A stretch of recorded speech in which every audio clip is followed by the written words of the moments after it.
Hi. I want to talk about what would happen when you decide finally you're going to leave your narcissist and they don't know it's coming. Because I'm sure you have that question. I'd love to, but I don't know what he's going to do. I don't know what's going to happen. I'm going to tell you what's going to happen. I'm going to tell you exactly what's going to happen. We've already talked about how they have been grooming other people, online dating sites, texting people, the whole time they've been with you. But their narcissist, the next supply may or may not be quite ready to receive them. Say they've been grooming someone, again, my pronoun is he. Say the he that we're discussing was grooming a girl and she's in a relationship that she's trying to get rid of, so she's not ready to receive him. Say another girl lives in a different state. Say, there could be a million reasons.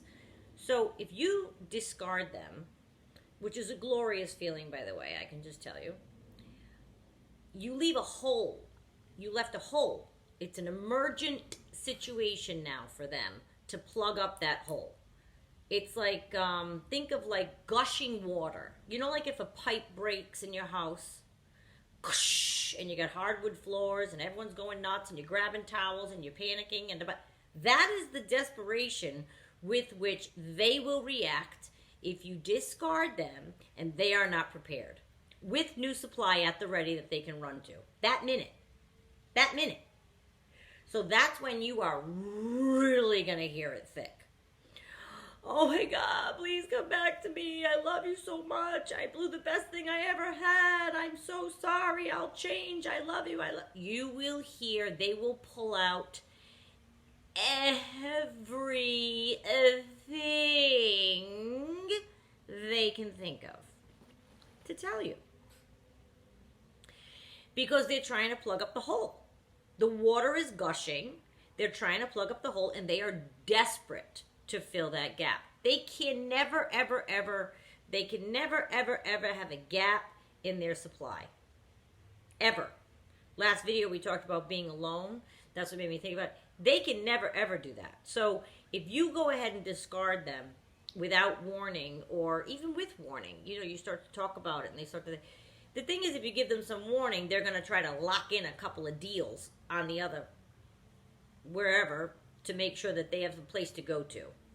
And I don't mean a literal place. Well, maybe you do live together, so it might mean a literal place. But, and it probably is that they live with you. From the experience I've seen in life, and from what I've read and heard and seen in these videos, they kind of live like nomads, like gypsies. You know what I mean? Like they don't own homes or have roots anywhere. They bounce around and live with whomever. They live with roommates. They live with girlfriends. They live with, you know what I mean? They don't have any kind of root system where they can have their own base, their own responsibility, their own domain. No, they generally do not. So it is probably a really desperate situation for them, in that if you are discarding them, say you're in your home and you throw them out. That's a good feeling, by the way. Guess who gets to remain in the home? The homeowner. The homeowner gets to remain in the home. And you kick the narcissist out, and they are floored that you did that. They can't believe it. How could you get rid of me? Oh my God. And then you're shocked more. It kind of will show you how absolutely clueless they are about their behavior when they're shocked that you got rid of them. And then you're shocked that they're shocked. From that moment, it becomes easier. But they will desperately give you everything they have to not make you leave them. They will say the words that they're sorry. They will cry. Oh, it's a good one. It goes like this. It's beautiful. They're no Meryl Streep, but it is beautiful. Because it reeks of being fake. And I want you to look at it like it's fake. I don't want you to get sucked back in that first initial discard is when they will come at you the hardest with all of that love bombing language that you've been waiting to hear again. And they will recite poetry and please. And just keep in mind that it's only because you're creating a gap. And because, of course, they're out of control. That is of course, that's why also. They can't be out of control.